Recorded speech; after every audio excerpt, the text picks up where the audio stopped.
عن أبي هريرة رضي الله تعالى عنه قال قال رسول الله صلى الله عليه وسلم إذا وقع الذباب في شراب أحدكم فليغمس ثم لينزعه فإن في أحد جناحيه داء وفي الآخر شفاء. ترجمہ ہے کہ حضرت ابو ہریرہ رضی اللہ عنہ روایت کرتے ہیں کہ رسول اللہ صلی اللہ علیہ وسلم نے ارشاد فرمایا جب تمہارے کسی مشروب میں مکھی گر جائے تو اسے اس میں ڈبکی دے کر نکالنا چاہیے، اس لیے کہ اس کے ایک پر میں مرض کے جراثیم ہوتے ہیں اور دوسرے میں شفا و علاج کے. اس کو بخاری اور ابو داؤد نے روایت کیا ہے، اور ابو داؤد کی روایت میں اتنا مزید اضافہ ہے کہ مکھی مشروب میں اپنا وہ پر ڈبوتی ہے جس میں بیماری کے جراثیم ہوتے ہیں. جی صحیح. تو یہ حدیث ہمارے سامنے ہے، حدیث نمبر 12. یہ بھی پانی کے ضمن میں آ رہی ہے، پانی کے باب میں آ رہی ہے، اور ظاہر ہے اس کا تعلق پانی سے ہے. اگر پانی میں مکھی گر جائے تو وہ ظاہر ہے کہ پانی ناپاک نہیں ہوتا، خواہ وہ کم ہے، ایک پیالہ ہوگا، ایک جو ہے نا کپ ہوگا، پانی کا گلاس ہوگا، تو اس میں اگر مکھی گر جائے تو وہ مکھی جو ہے نا، مکھی کے گرنے سے پانی ناپاک نہیں ہوتا. تو یہ حدیث آپ نے پڑھی ہے، یقیناً آپ نے بہت ساری چیزیں اس کے بارے میں پڑھی ہوں گی. تو سب سے پہلے ساتھ ہی اپنا مطالعہ رکھیں اختصار کے ساتھ.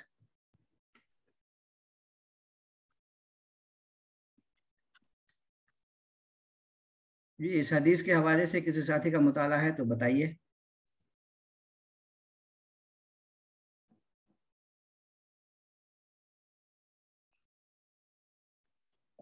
جی اظہار صاحب. جی استاد صاحب، یہ جو حدیث ہے اس میں مکھی کا ذکر ہے، یہ اصل میں پانی کے ضمن میں پڑھ رہے ہیں. اس لیے بھی ضرورت ہے کہ یہ ایک عام فہم گھروں میں ایک روز مرہ کے حساب سے جو ہے وہ اس کا مکھی کا جو ہے وہ موجودگی رہتی ہے، اور ایسے بے شمار جو ہے وہ سانحات یا واقعات ہوتے ہیں جس میں کسی پانی مشروب میں مکھی جو ہے وہ واقع ہو جاتی ہے.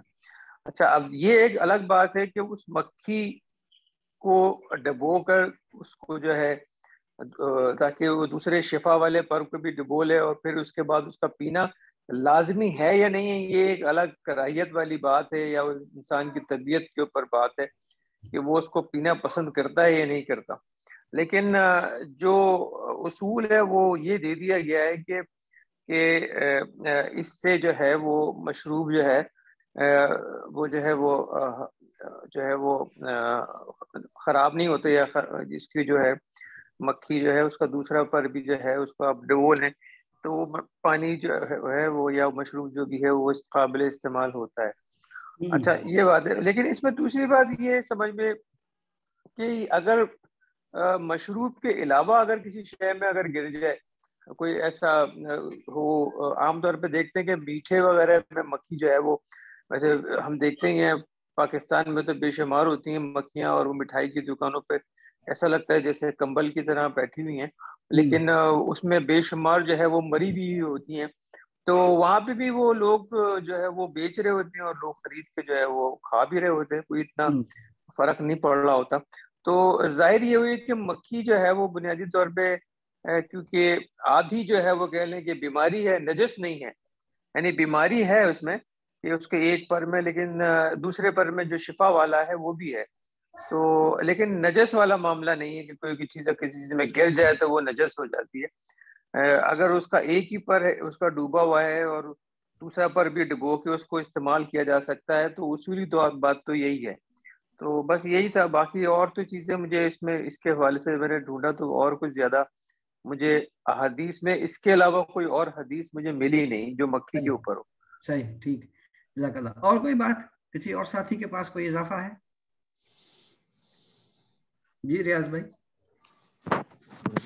یہ مکھی کے تعلق سے اول چیز قرآن شریف میں بھی ایک آیت میں سورہ حج میں مکھی کے بارے میں جو اللہ تعالیٰ نے اس طرح بیان کیا ہے کہ ایک طریقے سے چیلنج کیا ہے کہ مکھی تم پیدا نہیں کر سکتے. تو یہ ہے کہ جو، اور دوسری چیز اسی آیت میں یہ بھی ہے کہ اگر مکھی کوئی چیز چھین لے جائے تو تم اس کے سامنے بے بس ہو. تو میں ایگزیکٹ آیت تو نہیں بتا رہا، بس اس کا یعنی ملخص یعنی درج کر رہا ہوں.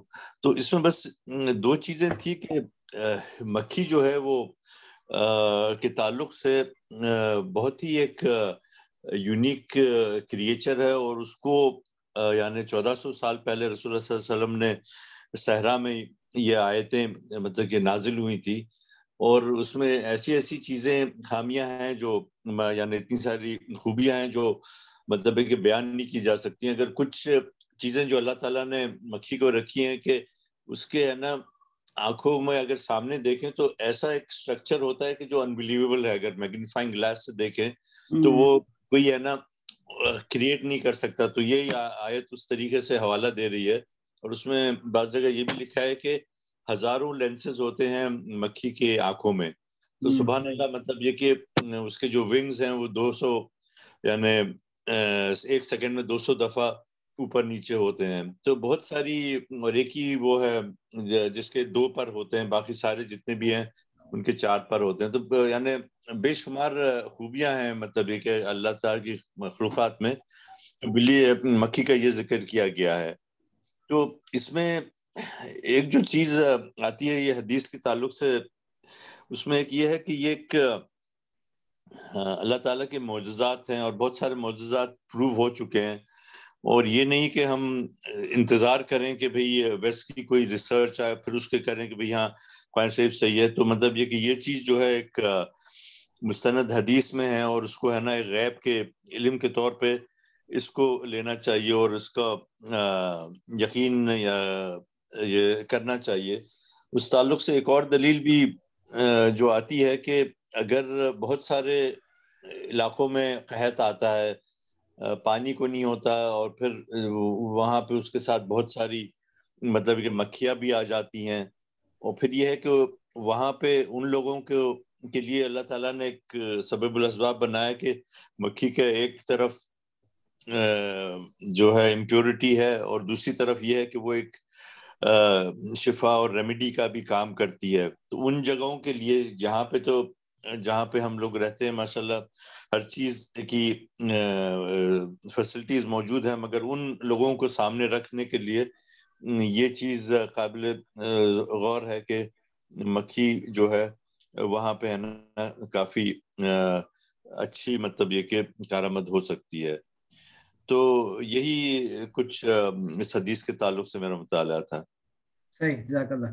جی حنیف صاحب.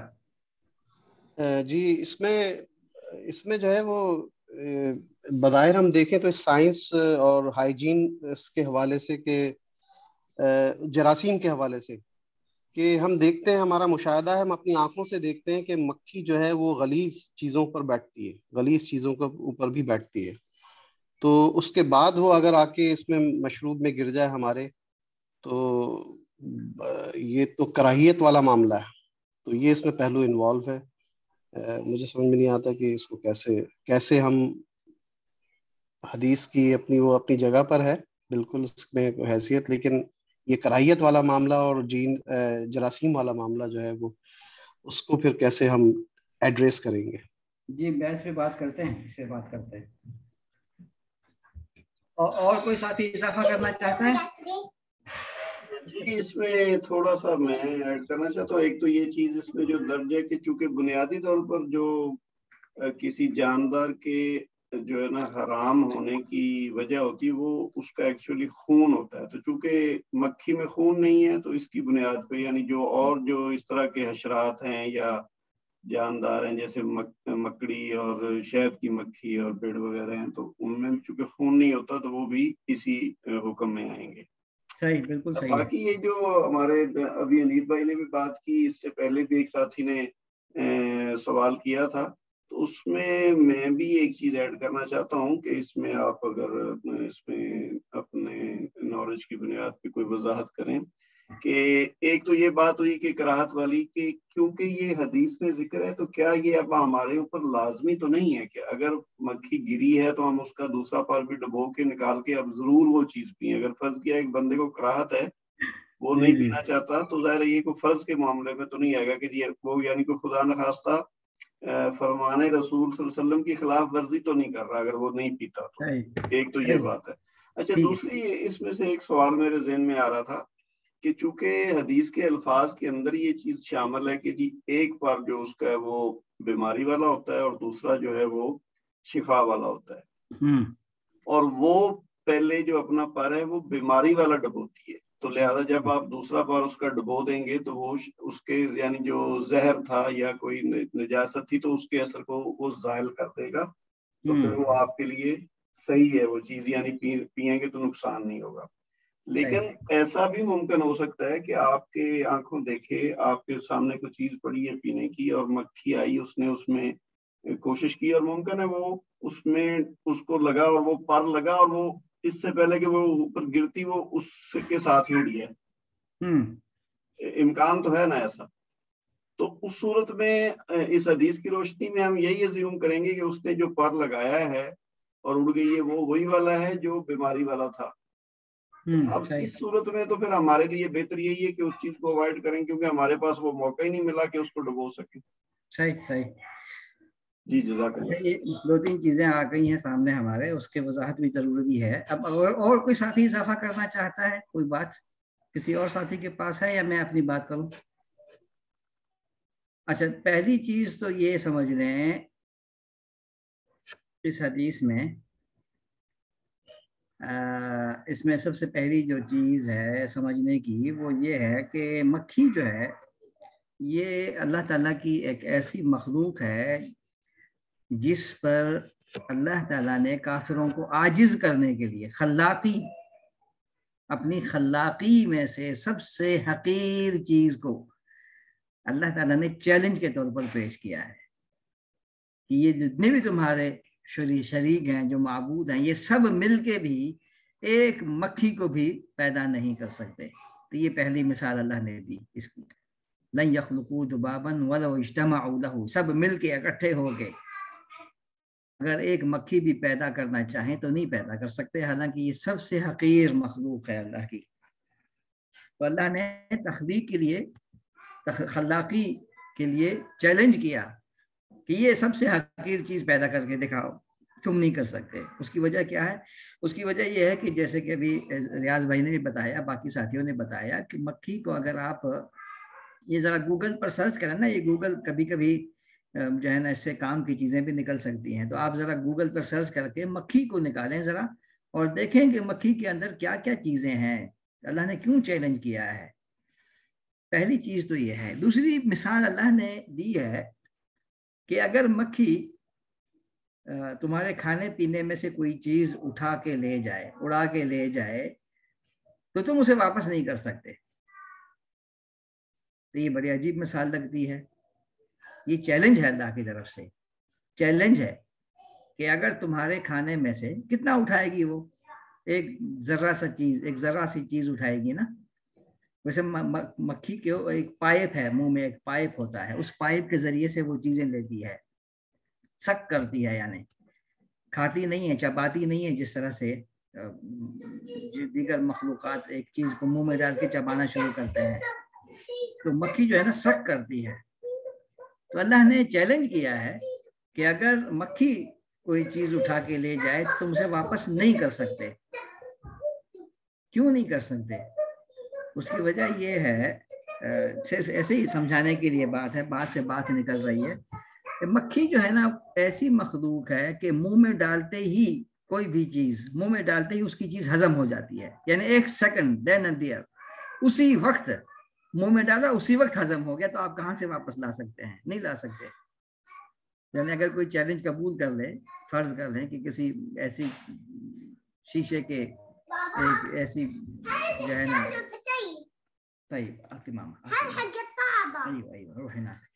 کسی ایسی جگہ پر آپ مکھی کو بند کریں, پھر اس کے سامنے کوئی چیز رکھیں تو وہ چیز اٹھاتی ہے تو فوراً پکڑ کے اس کو واپس لینے کی کوشش کریں. مثال کے طور پر صرف سمجھانے کے لیے بتا رہا ہوں.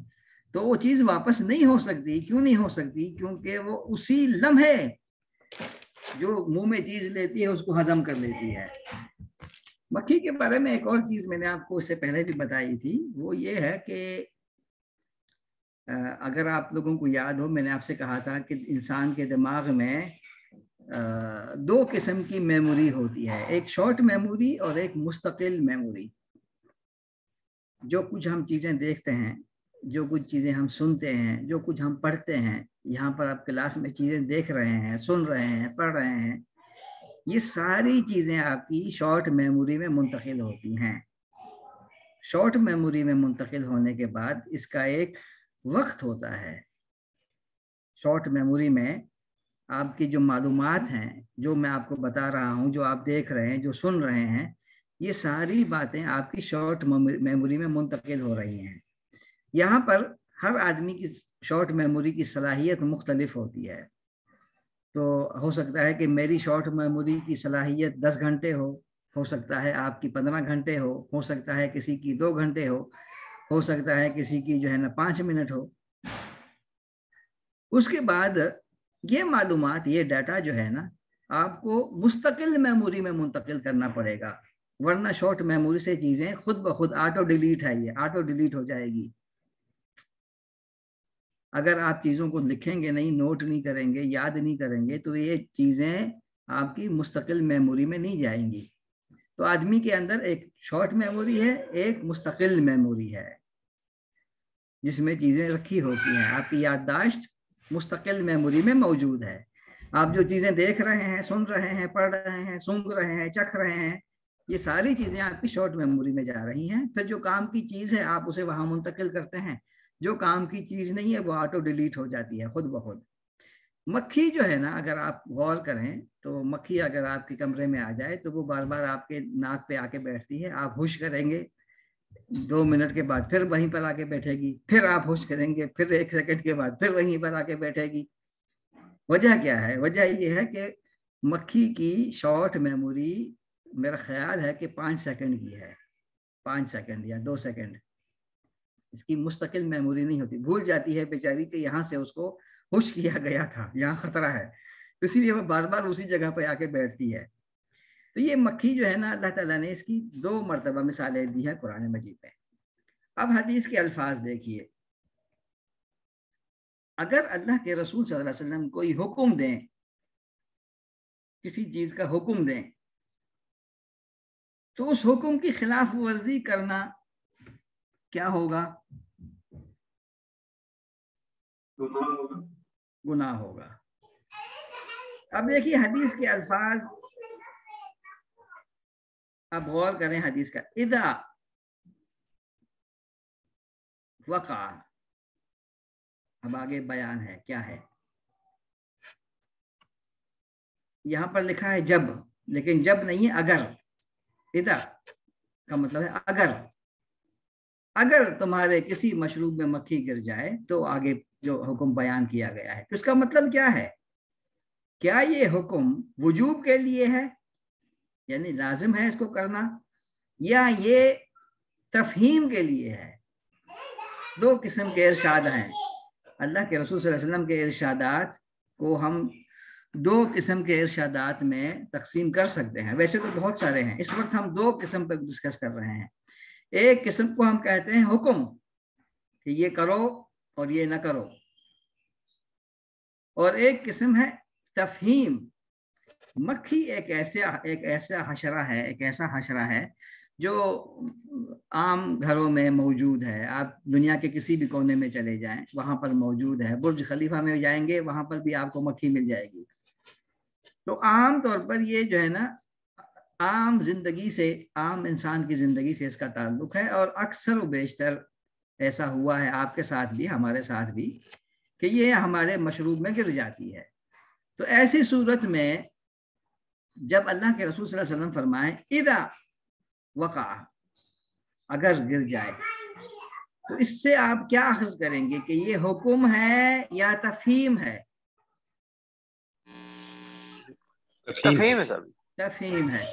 تو اس کا مطلب کیا ہوا؟ اس کا مطلب یہ ہوا کہ اس ٹیکسٹ میں اس حدیث میں جو بات بتائی جا رہی ہے وہ تفہیم کے لیے ہے، وہ حکم نہیں ہے۔ یعنی کہ اگر کوئی شخص، مثال کے طور پر میرے جیسا اگر آدمی، اگر مکھی گر گئی چائے کے پیالے میں تو چائے کا پیالہ پھینک دینا گناہ ہوگا؟ میں تو نہیں پی سکتا، میں تو مکھی کو اندر ڈبو کے اس پیالے کو نہیں پی سکتا، تو کیا میں اگر پھینک دوں تو مجھ پہ گناہ ہوگا؟ نہیں ہوگا۔ نہیں ہوگا۔ کیوں نہیں ہوگا؟ کیونکہ حدیث تفہیم کے لیے، تفہیم کے لیے ہے، حکم نہیں ہے یہ۔ کیوں؟ کیونکہ انسان کی طبیعتیں مختلف ہوتی ہیں۔ ایک حدیث میں اللہ کے رسول صلی اللہ علیہ وسلم نے فرمایا کہ عورت مرد کے باقی بچے ہوئے پانی سے اور مرد عورت کے بچے ہوئے پانی سے نہ غسل کرے۔ کیوں نہ کرے؟ کیونکہ کراہت ہوتی ہے، کراہت ہوتی ہے۔ اگر کراہت ہوتی ہے تو مت کریں اس کام کو، اگر آپ کو کراہت نہیں ہوتی تو آپ کریں، بہت اچھی بات ہے، کیونکہ اس کے ایک پر میں شفا ہے تو دوسرے پر میں اگر بیماری ہے تو ایک پر میں شفا ہے۔ اس کا مطلب یہ ہے کہ یہ حکم جو ہے نا ارشاد کے لیے ہے، تفہیم کے لیے ہے۔ دوسری بات جو اس حدیث میں ہے وہ یہ ہے کہ ہم اپنے آپ پر یعنی اپنے حالات پر احادیث کو یا دینی ٹیکسٹ کو کا قیاس مت کیا کریں۔ کیوں نہ کیا کریں؟ اس لیے نہ کیا کریں کیونکہ اللہ تعالیٰ نے ہم پر بہت ساری نعمتیں کر رکھی ہیں۔ اگر ہمارے پاس دودھ کا پیالہ یا چائے کا پیالہ اگر اس میں مکھی گر جائے، ہم اس کو اٹھا کے پھینک دیں تو 1 منٹ کے اندر دوسرا پیالہ ہمارے سامنے پیش ہو سکتا ہے، کوئی مسئلہ نہیں ہے ہمارے لیے۔ لیکن اس دنیا میں آج 2022 میں بہت سارے لوگ ایسے ہیں کہ دودھ کا ایک پیالہ یا چائے کی پیالی یا جو ہے نا کوئی قسم کا مشروب، اس کو پھینکنا ان کے لیے بہت بڑی جو ہے نا مصیبت بن سکتی ہے، کیونکہ یہی ایک پیالہ ہے ان کے پاس، یہی ایک دودھ کا پیالہ ہے اور نہیں ہے ہمارے پاس۔ تو اپنی جو ہے نا اپنی زندگی پر، اپنے حالات پر عام لوگوں کے حالات کا قیاس مت کیا کریں۔ بہت سارے لوگ ہوئے ہیں ایسے دنیا میں جو اپنے دودھ کے پیالے کو یا چائے کے پیالے کو نہیں پھینک سکتے کیونکہ اس کے علاوہ ہے ہی نہیں ہمارے پاس دوسرا۔ تو یہ دوسری بات ہے جو سمجھنے کی ہے۔ تیسری بات جو سمجھنے کی ہے وہ یہ ہے کہ اس حدیث میں ہمیں معلوم ہو رہا ہے کہ مکھی پاک ہے یا ناپاک ہے؟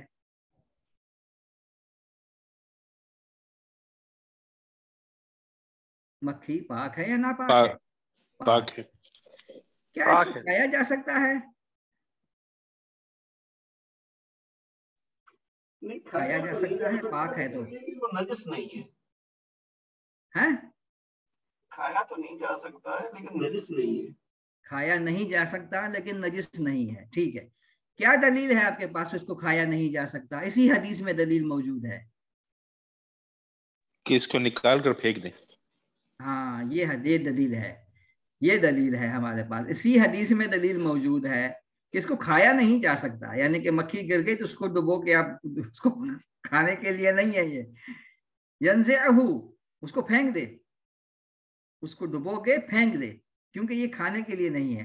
تو معلوم یہ ہوا کہ ہر پاک چیز حلال نہیں ہے، یہ پاک تو ہے لیکن حلال نہیں ہے، کھانے کے لیے نہیں ہے۔ تو اسی حدیث میں ہمیں معلوم ہوا کہ اس کو پھینکنا چاہیے، یہ کھانے کے لیے نہیں ہے۔ ایک اور چیز، شراب سے کیا مراد ہے؟ یہاں شراب سے کیا مراد ہے؟ کوئی بھی مشروب جو یعنی پیتے ہیں اس میں کوئی بھی مشروب، گرم چائے جیسے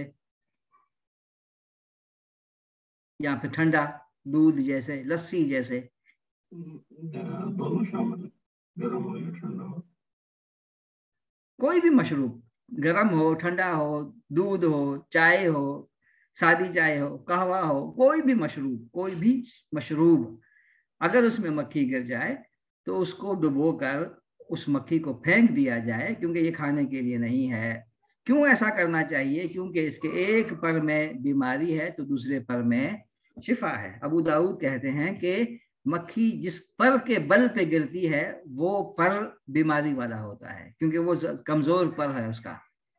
جس پر میں بیماری ہے وہ پر کمزور ہے، اسی لیے اس کی طرف گرتی ہے، دوسری طرف نہیں گرتی۔ اچھا جناب، اب ایک اور چیز تھی اس کے اندر، وہ یہ تھی کہ یہ حدیث جو ہے نا نبوت کے دلائل میں سے ہے۔ حارث خود یہ حدیث جو ہے نا نبوت کے دلائل میں سے ایک دلیل ہے، کیونکہ اس زمانے کے لوگوں کو معلوم نہیں تھا طبی طور پر، سائنسی طور پر، کہ اس کے ایک پر میں بیماری ہے تو دوسرے پر میں شفا ہے۔ اس بات بتانے والا کون ہو سکتا ہے؟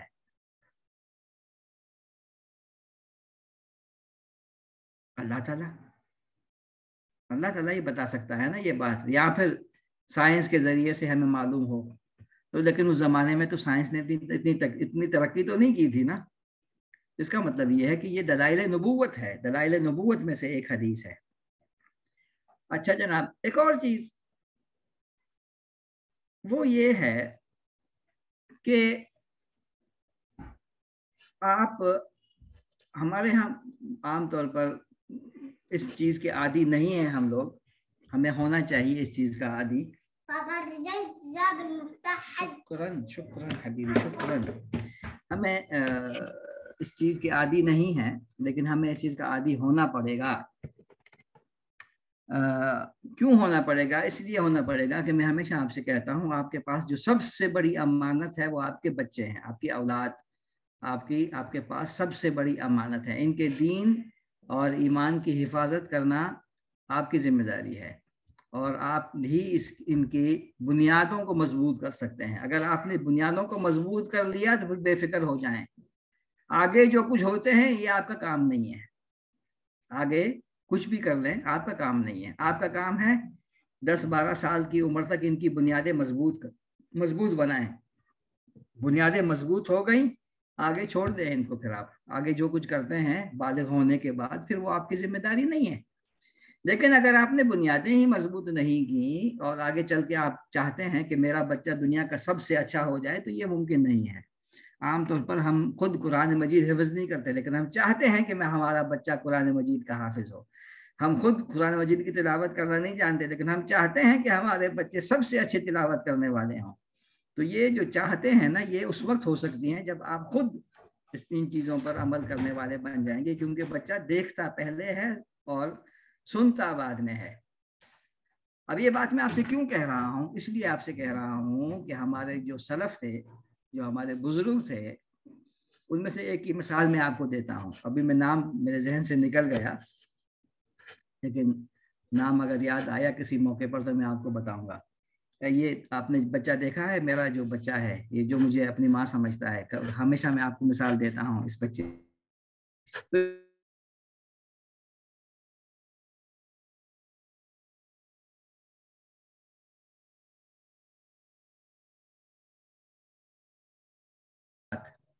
حدیثیں یاد کروائیں۔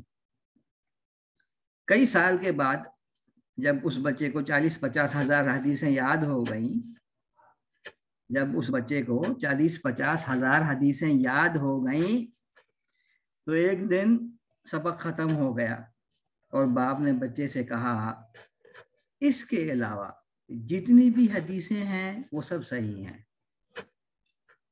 آپ نے سنا میں نے کیا کہا؟ جی آپ نے سنا میں نے کیا کہا یا نہیں سنا؟ جی سنا۔ باپ نے کہا 40-50 ہزار حدیثیں یاد کروانے کے بعد اس کے علاوہ جو کچھ تم نے یاد کیا ہے نا، اب سبق ختم، جو کچھ تم نے یاد کیا ہے اس کے علاوہ جتنی بھی حدیثیں ہیں وہ ساری حدیثیں صحیح ہیں۔ تو ہمیں جو بات میں آپ سے کہنا چاہ رہا ہوں وہ یہ ہے کہ ہم نہیں کرتے، لیکن ہمیں کرنا چاہیے۔ اپنے بچوں کو چیزیں سکھانی چاہیے، اپنے بچوں کو چیزیں بتاتے ہی رہنی چاہیے۔ اگر آپ بتائیں گے نہیں تو اس کو آپ یہ مت کہیں کہ وہ چھوٹا ہے نہیں سمجھ سکتا، وہ سب کچھ سمجھتا ہے، وہ سب کچھ سمجھ سکتا ہے۔ وہ سب کچھ اپنے فہم کے مطابق سمجھتا ہے، تو آپ اس کے فہم کے مطابق اس کو سب چیزیں سمجھاتے جائیں، بتاتے جائیں، کہتے جائیں، اس کے سامنے چیزیں کر کے دکھائیں. تو اچھا دیکھیے میری بات، میں ایک مثال دیتا ہوں آپ کو. یہ کل کی نہیں، ہفتے کے دن کی بات بتا رہا ہوں آپ کو، ہفتے کے دن کی بات. آپ کو معلوم ہے نا یہ مراکش میں جو بچہ کنویں میں گر گیا تھا، تو یہ جو چھوٹا ہے نا میرا، اس نے جو ہے نا مجھ سے آ کے کہا کہ بابا میرے شغل دی اخبار، یہ یوٹیوب پر مجھے خبروں کا چینل جو ہے نا چلا کے دکھاؤ. میں نے کہا کیا چاہیے تمہیں؟ تو اس نے بچے نے مجھے کہا، میں نے نہیں کہا اس کو، میں نے نہیں کہا، گھر میں بات ہوتی رہی ہے ظاہر ہے، اور خبروں میں بھی ہم دیکھتے رہتے ہیں. اس بچے نے مجھ سے آ کے کہا کہ وہ ایک بچہ ہے ریان نام کا، وہ کنویں میں گر گیا ہے، تو میں دیکھنا چاہتا ہوں کہ اس کو نکالا یا نہیں نکالا. ٹھیک ہے، تو اس کا مطلب کیا ہوا؟ اس کا مطلب یہ ہوا کہ بچے بہت ساری چیزیں سمجھ سکتے ہیں لیکن ہم ان کو نہیں سمجھاتے. اب میں جو بات آپ سے کہنے جا رہا ہوں وہ یہ ہے، ہمارے سلف کا طریقہ، بزرگوں کا طریقہ یہ ہے. اس حدیث کے بارے میں خاص میں جس حدیث کی بات کر رہا ہوں وہ یہ حدیث ہے. اس حدیث کے بارے میں ہمارے سلف کا طریقہ یہ تھا کہ ان میں سے جو لوگ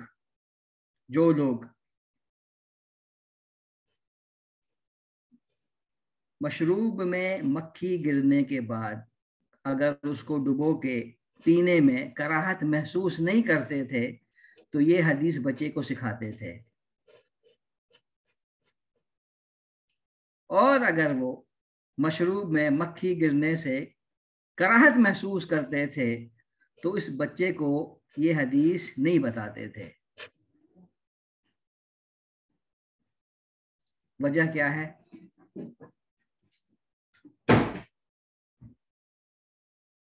وجہ بتائیے.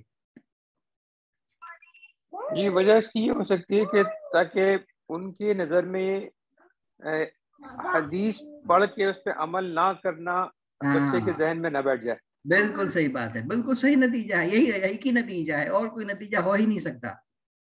تو اگر آپ عملاً کوئی چیز نہیں کرتے یا نہیں کر سکتے اور آپ کہتے ہیں بچے سے تو یہ کام کرو، تو اس کا الٹا نتیجہ نکلے گا. نام حبیبی نام. تو یہ میں چیزیں آپ کو بتانا چاہ رہا ہوں اس حدیث کے حوالے سے. بہت ہی اہم حدیث ہے یہ، لیکن اس کے ضمن میں بہت ساری چیزیں نکلتی ہیں. آپ تیسری حدیث کی طرف چلتے ہیں کیونکہ وقت ہمارا بہت اب کم رہ گیا ہے. چلیے تیسری حدیث نمبر 13. افتخار صاحب، یہ ستار صاحب ایک چھوٹی سی بات عرض کروں اس میں. جی اس میں ایک تو بات یہ ہے کہ پینے کا تو ذکر ہی نہیں ہے، انہوں نے صرف نکالنے کی بات کری ہے. ٹھیک ہے نا؟ کیا اس کا ذکر نہیں ہے اس میں کہ مکھی کو ہے کہ نکال دیں اس کو، اور اس میں اس کو استعمال کرنے کا تو ذکر ہی نہیں ہے اس میں. کس کا استعمال کرنے کا؟ یہ جو ابھی مکھی والی ہم نے پڑھی ہے، یہ جو مشروب میں اگر گر جائے تو اس کے اندر وہ تو ہے ہی نہیں کہ اس کے بعد اس کو پی بھی لیں. تو یہ اس کا مطلب ہے محذوف ہے، یہ محذوف ہے. نہیں، وہ بات تو ضمناً آ رہی ہے نا کہ جب آپ ڈبوئیں گے اس کو اور اس کو باہر پھینکیں گے تو اس کے بعد کیا کرنا ہے اس کا. ٹھیک ہے، یہ محذوف ہو گئی بات، واضح ہے، معروف ہے.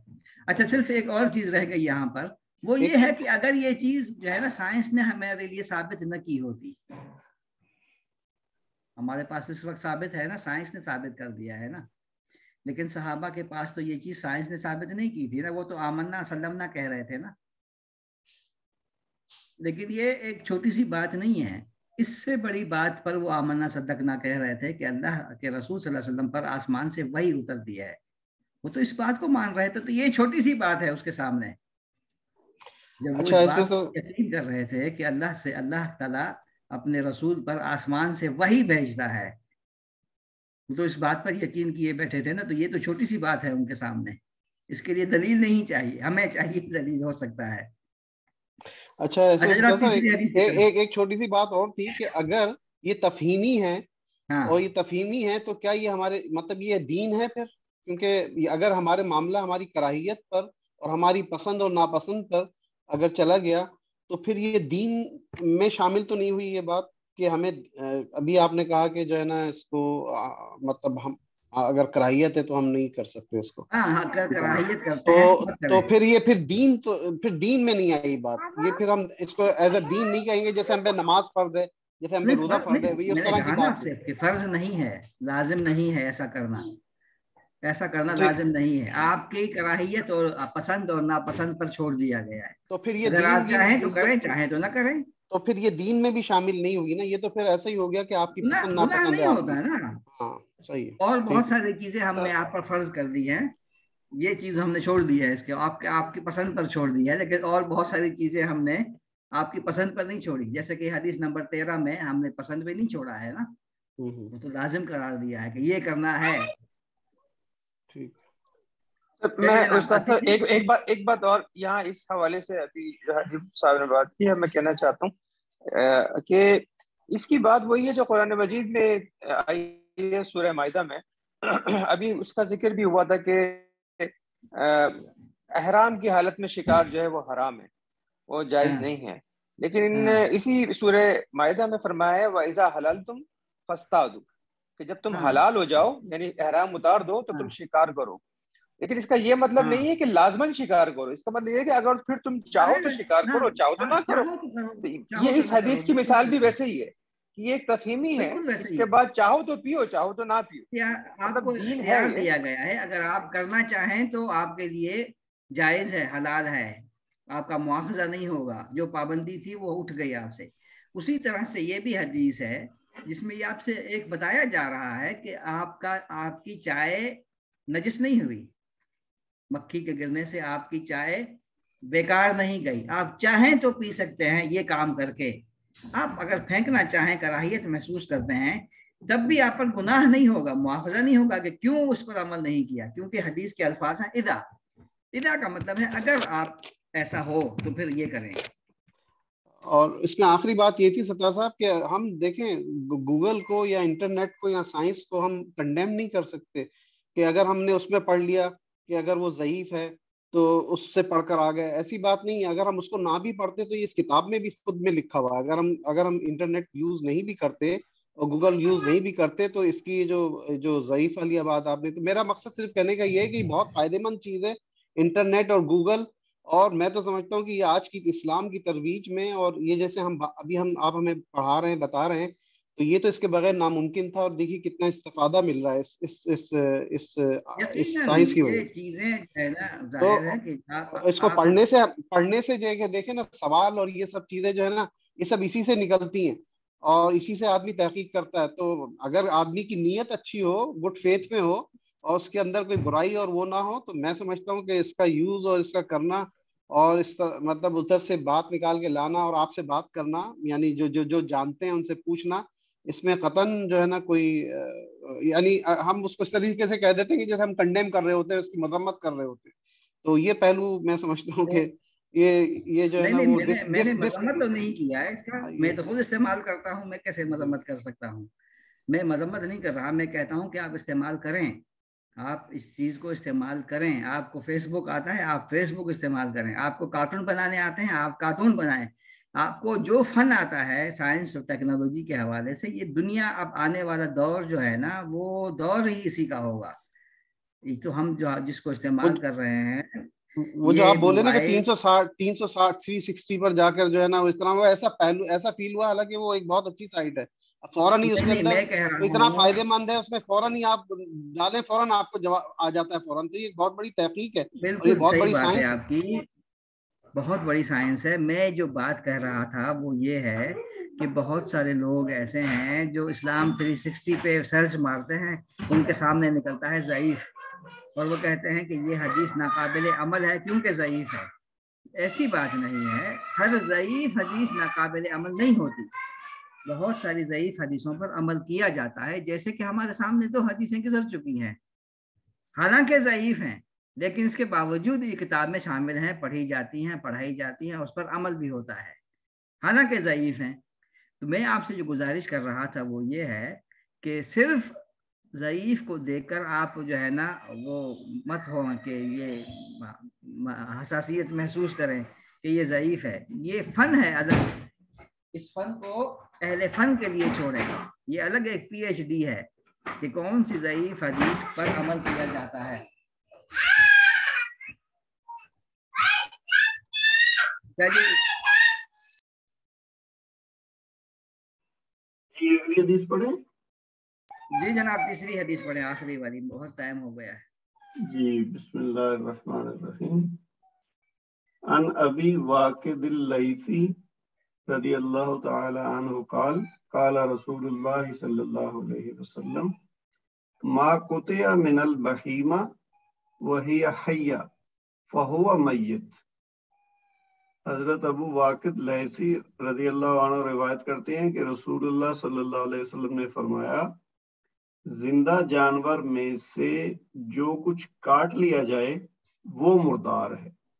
اسے ابو داؤد اور ترمذی نے روایت کیا ہے اور یہ الفاظ ترمذی کے ہیں اور ترمذی نے اس حدیث کو حسن قرار دیا.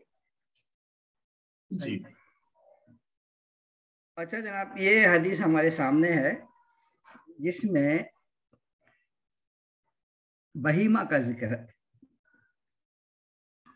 سب سے پہلے تو ساتھی اپنا، کیونکہ وقت ہمارا ہو چکا ہے، صرف 5 منٹ ہے ہمارے پاس، تو اگر کوئی ساتھی جو ہے نا بہت تیزی کے ساتھ کوئی بات کرنا چاہے.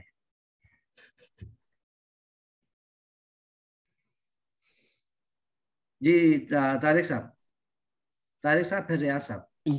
جی اصل میں یہ حدیث کا جو تعلق ہے وہ یہ ہے کہ اگر کوئی زندہ جانور ہے اس سے ایک جانور، بہیمہ جو کہتے ہیں وہ جانور کو کہتے ہیں، وہ گائے بھی ہو سکتا ہے، وہ بکری بھی ہو سکتا ہے، وہ اونٹ بھی ہو سکتا ہے.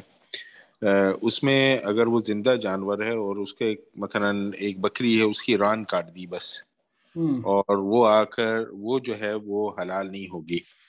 اور تھوڑی سی جو ریسرچ کی ہے میں نے، اس میں یہ کہ وہ حلال اس وجہ سے نہیں ہوگی کہ جب جانور کو ذبح کیا جاتا ہے اور اسلامی طریقے سے جب ذبح کیا جاتا ہے تو وہ اس طریقے سے کہ وہ شہرک کاٹ دی جاتی ہے، اس طریقے سے کہ وہ دل نہیں رکتا ہے اور اس سے خون جو ہے نا وہ سارا نکل جاتا ہے پورے جسم سے. تو جو اس میں ضمناً یہ ہے کہ خون جو ہے وہ حرام ہے، اور جب وہ زندہ وہ جب نکل جاتا ہے تو اس کے بعد یہ ہے کہ وہ جسم میں نہیں رہتا ہے. اور تو اگر وہ حصے کو کاٹ دیا جائے اور جو اس میں جو خون ہے وہ نکل نہیں پائے گا اور اس میں خون رہے گا، تو جب وہ کھایا جائے گا تو ایکچولی وہ گوشت بھی کھایا جا رہا ہے، اس کے ساتھ جو ہے وہ خون بھی کھایا جا رہا ہے. تو اس وجہ سے جو ہے یہ جو ہے اس کی حرمت آئی. صحیح. ریاض بھائی.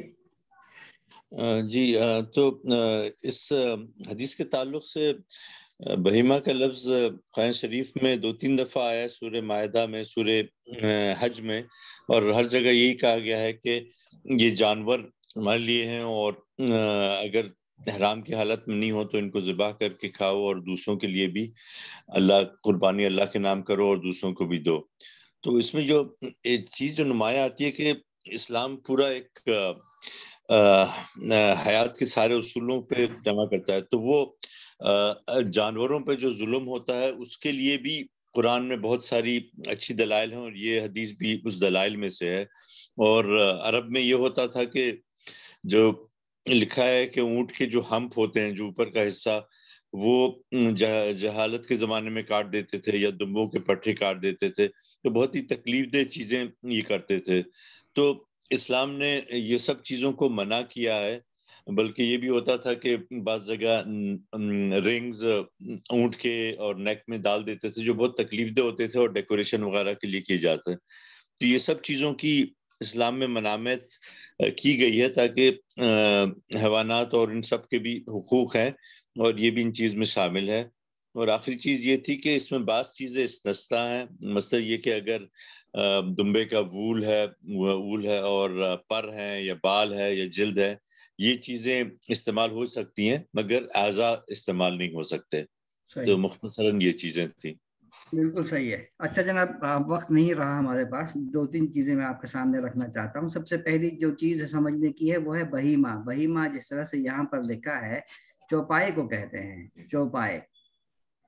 اب بہیمہ جو ہے نا وہ 2 قسم کے ہیں، ایک ہے بہیمۃ الانعام اور ایک ہے بہیمہ غیر الانعام. بہیمۃ الانعام میں اونٹ، گائے اور بکرے اور اس کے ضمن میں جو چیزیں نکلتی ہیں جیسے دمبا، جیسے بیل، اس طرح کی چیزیں جو نکلتی ہیں اسی ضمن سے، یعنی بنیاد اس کی 3 ہے، گائے، اونٹ اور بکرے. اس کو کہتے ہیں بہیمۃ الانعام جو حلال ہیں. اب دوسرا ہے بہیمہ غیر الانعام. غیر الانعام اس میں چوپائے کچھ حلال ہیں اور کچھ طاہر ہیں اور کچھ نجس ہیں. کچھ طاہر ہیں اور کچھ نجس ہیں، جیسے کہ گدھا طاہر ہے لیکن حلال نہیں ہے. ایک روایت، ایک یعنی عام جمہور کے نزدیک کی بات کر رہا ہوں میں، کہیں ایسا نہ ہو کہ کوئی کہے کہ نہیں اس پہ ایک روایت ہے. جمہور کے نزدیک تو یہ بہیمہ اس کو کہتے ہیں. بہیمۃ الانعام کا ذکر آیا ہے قرآن مجید میں. ابھی جیسے کہ ساتھیوں نے بتایا ہے، جاہلیت کے زمانے میں اونٹ کا کوہان جو اوپر والا حصہ ہوتا ہے اس کو کاٹ کے کھایا جاتا تھا. اس کو رسول اکرم صلی اللہ علیہ وسلم نے جب دیکھا تو آپ صلی اللہ علیہ وسلم نے یہ حدیث روایت کی، ما قطع من البہیمہ وہی حیہ فہو میت. زندہ جانور سے جو کچھ حصہ کاٹ لیا جائے گا تو وہ مردار ہے. گو کے جانور حلال ہے. بہیمہ کا لفظ استعمال ہوا ہے. اچھا جناب، اب اسے جو ہے نا استثناء کچھ حالات میں ہے، کچھ حالات میں استثناء ہے، جیسے کہ ابھی ریاض بھائی نے بتایا ہے. آپ کو معلوم ہے مشک کہاں سے لیا جاتا ہے؟ ہرن میں سے. زندہ ہرن سے لیا جا سکتا ہے. اسی طرح سے ابھی جیسے کہ مثال دی ہے دمبے کا اون ہم کاٹ کے استعمال کر سکتے ہیں. تو یہ کچھ استثناءات ہیں اس پہ، لیکن عام طور پر یہی حکم ہے کہ حلال جانور کا کوئی عضو کاٹ کے ہم استعمال نہیں کر سکتے، کیونکہ وہ میتہ ہے. میتہ کا مطلب ہے مردار ہے، حرام ہے. اسی ضمن میں ہمیں ایک اور چیز سمجھ میں آتی ہے، جیسے کہ ابھی طارق بھائی نے بتایا ہے، جانور کو اذیت نہیں دی جا سکتی. جیسے کہ ہمارے سامنے دوسری حدیثیں موجود ہیں جس میں آپ صلی اللہ علیہ وسلم نے فرمایا ہے کہ اگر تمہیں ذبح کرنا ہے تو اپنی چھری کو تیز کرو. اور ایک اور روایت میں ملتا ہے کہ جانور کے سامنے چھری کو تیز مت کیا کرو، کیونکہ 2 دفعہ اس کو تھوڑی مارنا ہے، ایک ہی دفعہ مارنا ہے. تو یہ چند چیزیں ہیں اس حدیث میں، یعنی کہ بہت ہی سیدھی حدیث ہے، کوئی اس میں مطلب وہ زیادہ وضاحت والی باتیں نہیں ہیں. یہاں پر ماں کا لفظ استعمال ہوا ہے، ماں. اور ماں جو ہے نا، ماں کا لفظ عام طور پر ماں کا لفظ استعمال ہوتا ہے جو کے لیے. جو اس کا ترجمہ ہوگا ہماری زبان میں جو، یعنی کہ چوپائے میں سے جو حصہ کاٹ لیا جائے اور وہ زندہ ہو، یا زندہ چوپائے میں سے جو حصہ کاٹ لیا جائے. تو ماں جو ہے نا یہ جو کے لیے استعمال ہوتا ہے. صرف ایک صورت ہے، یعنی کہ اور بھی ہو سکتی ہیں، لیکن عام طور پر ایک صورت میں ماں کا لفظ نہیں کے لیے استعمال ہوگا. ماں کا لفظ نہیں کے لیے استعمال ہوگا. وہ کیا صورت ہے، کسی کو معلوم ہے؟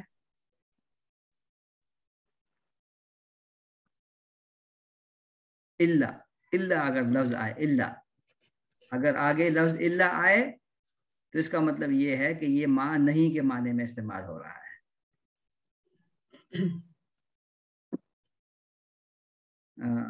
جیسے کہ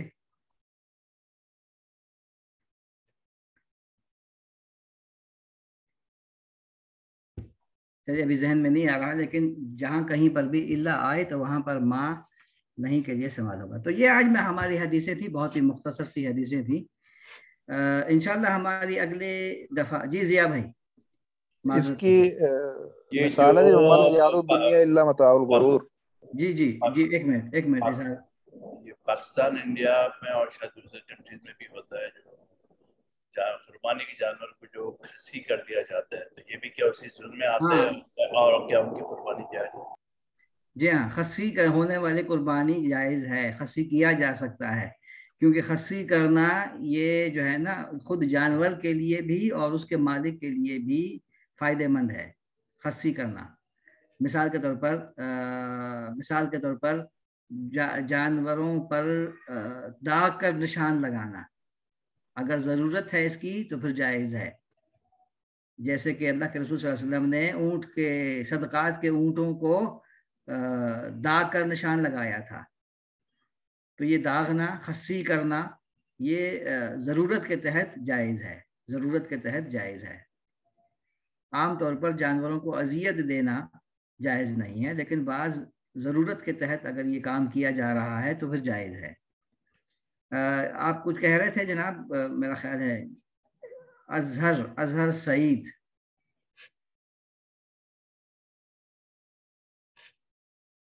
جی میں عرض کر رہا تھا جی، آپ مثال کہہ رہے تھے نا، وہ ہے ومل حیات الدنیا الا متاع الغرور۔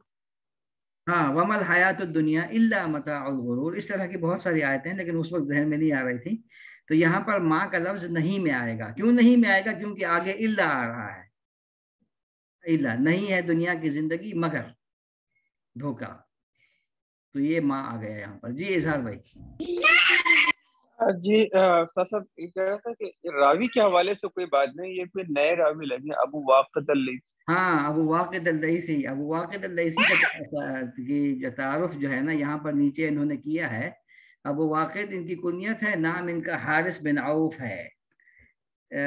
جو راجح تر روایت ہے وہ یہ ہے کہ یہ بدری صحابی ہیں، ایک راجح روایت کے مطابق یہ بدری صحابی ہیں، اور ایک رائے یہ ہے کہ نہیں یہ مکہ میں رہے اور مکہ میں ہی جو ہے نا آخری عمر تک رہے تھے، وہ ان لوگوں میں سے ہیں جنہوں نے ہجرت نہیں کی، لیکن زیادہ تر جو ہے نا رائے راجح یہی ہے کہ یہ بدری صحابی ہیں اور مدینہ میں رہتے تھے لیکن بعد میں مکہ میں رہائش اختیار کر لی۔ ما النافیہ، جی ما النافیہ۔ چلے جناب، میرا خیال ہے اسی پر اکتفا کرتے ہیں ہم اپنا، کیونکہ یہ زیادہ ہو گیا ہے، 7 منٹ زیادہ ہو گئے۔ اگلی دفعہ ہم پڑھیں گے حدیث نمبر 14، حدیث نمبر 15، حدیث نمبر 16۔ بس 3 کافی ہیں میرا خیال ہے، 3 پڑھ لیتے ہیں۔ نہیں، حدیث نمبر 16، حدیث نمبر 17